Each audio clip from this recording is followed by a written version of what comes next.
একজন অপমানিত শিক্ষক একটি প্রতিজ্ঞা, আর সেই প্রতিজ্ঞা বদলে দিয়েছিল আমাদের সমগ্র ভারতবর্ষের ইতিহাস। হ্যাঁ, আজ জানব এমন একজন মানুষের গল্প যিনি অপমানকে শক্তিতে পরিণত করেছিলেন। তিনি হলেন আচার্য বিষ্ণুগুপ্ত, যাকে আমরা আরেকটু অন্য নামে চিনি, চাণক্য নামে। চাণক্য ছিলেন তীক্ষ্ণ বুদ্ধির একজন শিক্ষক। তিনি পড়াতেন প্রাচীন ভারতের বিখ্যাত বিশ্ববিদ্যালয় তক্ষশিলাতে। মাত্র 16 বছর বয়সে উনি তক্ষশিলাতে প্রবেশ করেছিলেন।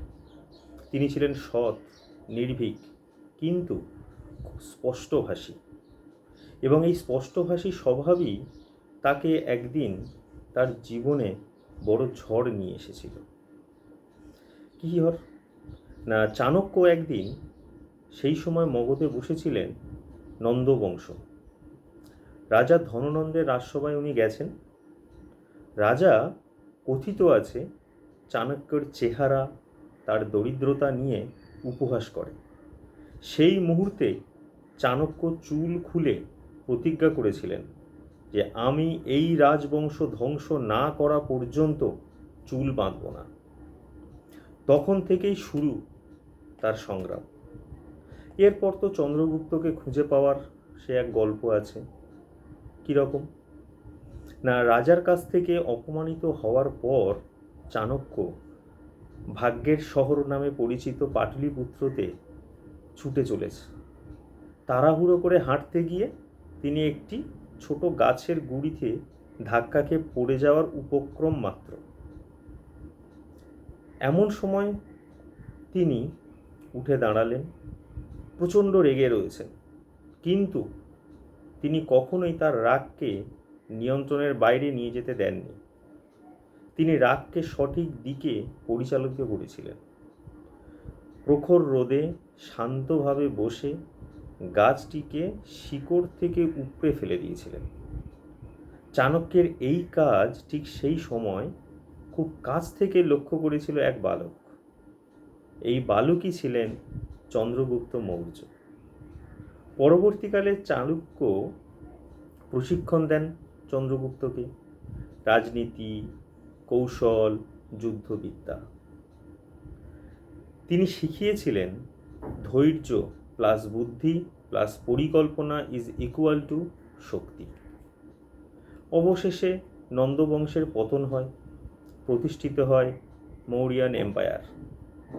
একজন অপমানিত শিক্ষক ইতিহাস বদলে দেন। অপমান আমাদের তাই থামাতে পারে না, যদি আমরা তাকে শক্তিতে বদলাতে পারি। কিন্তু এই যে চাণক্যের জীবনের স্ট্রাগেল, সেখান থেকে আমরা আজকের দিনে কিভাবে তা কনভার্ট করতে পারি, সেই শিক্ষা আমাদের কিভাবে আগামীর পথকে সুগম করতে পারে। আজকের সোসাইটিতেও চাণক্যর এই কৌশল কেরিয়ার, ফিনান্স, পাওয়ার অ্যান্ড সাকসেসেও অবিশ্বাস্যভাবে প্রাসঙ্গিক। কীরকম? দেখা যাক। চাণক্য অপমানের পর সাথে সাথে কিন্তু প্রতিশোধ নেননি। তিনি বছরের পর বছর পরিকল্পনা করেছিলেন। তাহলে তার এই যে ট্রেডটা থেকে আমরা আজকের দিনে যদি এটাকে কাজে লাগাই, কিভাবে শিখতে পারি আমরা? না, কর্মক্ষেত্রে কেউ অপমান করলে সঙ্গে সঙ্গে আমরা রিয়্যাক্ট করব না, 1। 2, আমরা আমাদের স্কিলটাকে এনহ্যান্স করব, স্কিল বাড়াবো। 3, নিজের ভ্যালু সিস্টেম এত বাড়াবো যাতে সময় নিজেই উত্তর দিয়ে দেয়। অর্থাৎ আমরা এই পয়েন্টটাকে যদি সাম আপ করি, তাহলে বুঝতে পারবো রিয়্যাক্ট লেস, প্রিপেয়ার মোর। নেক্সট, চাণক্য একটি বই লিখেছিলেন, অর্থশাস্ত্র। আমরা মোটামুটি সবাই জানি। এই অর্থশাস্ত্রে উনি অর্থনীতি নিয়ে বিশদে আলোচনা করে গেছেন। সেই যে শিক্ষা থেকে আজকের দিনে আমরা সেটাকেও ইমপ্লিমেন্ট করতে পারি। কীরকম? 1, টাকা শুধু খরচের জন্য নয়, উনি বলে গেছেন। টাকা হলো স্বাধীনতার একটা টুল মাত্র। 3, ইনকাম সোর্স একটাই হলে ঝুঁকি বেশি। তাহলে এই পয়েন্টটাকে যদি সাম আপ করা যায়, তাহলে আমরা জানতে পারলাম যে মাল্টিপল ইনকাম মাইন্ডসেট আমাদের আজকের দিনে গড়ে তুলতেই হবে। নেক্সট উনি কি বলেছেন, যে সঠিক মানুষ চিনতে শেখা।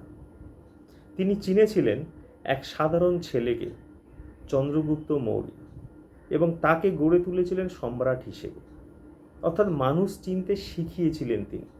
তার এই শিক্ষাটাকে যদি আজকের দিনে বাস্তব জগতে আমরা কাজে লাগাই, তাহলে এখান থেকে আমরা কি কি নিতে পারি। এক, নেটওয়ার্ক খুবই গুরুত্বপূর্ণ, যেটা আজকের দিনে আমরা যে কর্মক্ষেত্রেই থাকি না কেন আমরা বুঝতে পারছি। সেকেন্ড, মেন্টর নির্বাচন করা খুবই গুরুত্বপূর্ণ। আমরা যে ফিল্ডেই থাকি, কেউ পড়াশুনো করি, কেউ কোনো কোর্স করি, কেউ প্রফেশনাল কোনো ডিগ্রি করি, হোয়াট এভার ইউ থিঙ্ক, সুতরাং তার একটা মেন্টর নির্বাচন করা কিন্তু অত্যন্ত গুরুত্বপূর্ণ। Third, wrong circle is equal to slow growth. যেখানেই আমরা থাকি না কেন, যে সার্কেলে, সেখানে রং সার্কেলের মধ্যে যদি আমরা ইনভলভ হয়ে পড়ি, তাহলে কিন্তু আমাদের গ্রোথ, সেলফ গ্রোথটা কিন্তু কমে যায়। অর্থাৎ এই পয়েন্টটাকে থেকে আমরা জানতে পারলাম যে your circle decides your ceiling. Next আসবো, তথ্যই হলো আসল শক্তি।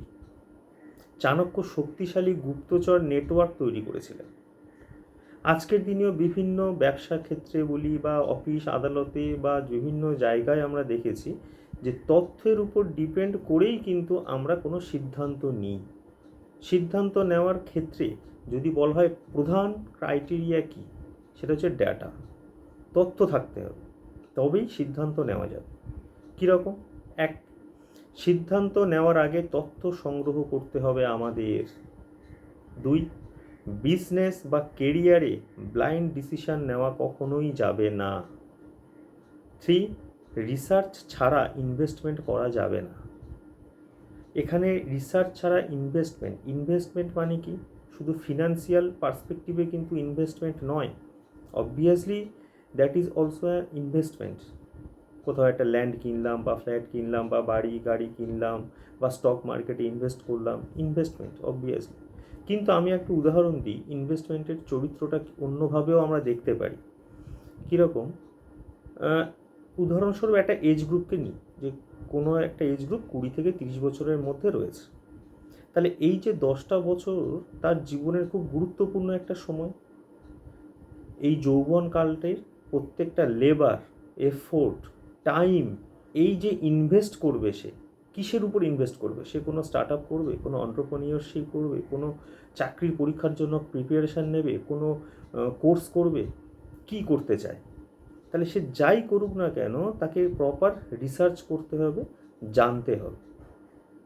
এই যে আজকের ঘটনাগুলো, এগুলো কিন্তু আমরা চাণক্যের এই জীবন থেকেই আমরা পাই, উনি শিখিয়ে গেছেন আমাদের। নেক্সট, শৃঙ্খলাই সর্বোচ্চ ক্ষমতা। Yes, discipline. ক্ষমতার চূড়ায় থেকেও কিন্তু চাণক্য সাধারণ জীবনযাপন করতেন।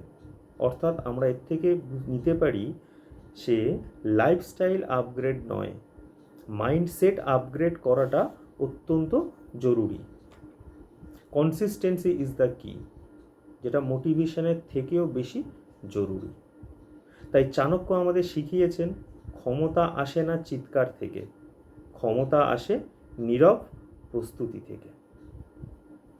আজ আমরা চাণক্য স্ট্রাগল এবং সেই চাণক্যর যে বাণী নীতিকথা আছে সেটা জানলাম, এবং তার থেকে কি কি নিয়ে আজকের সোসাইটিতে আমাদের প্রাত্যহিক জীবনে কাজে লাগাতে পারি, বাস্তব জীবনে কাজে লাগাতে পারি, এবং যেটা আমাদের সেলফ ডেভেলপমেন্টে কাজে লাগে, সেই সম্পর্কে আমরা জানলাম।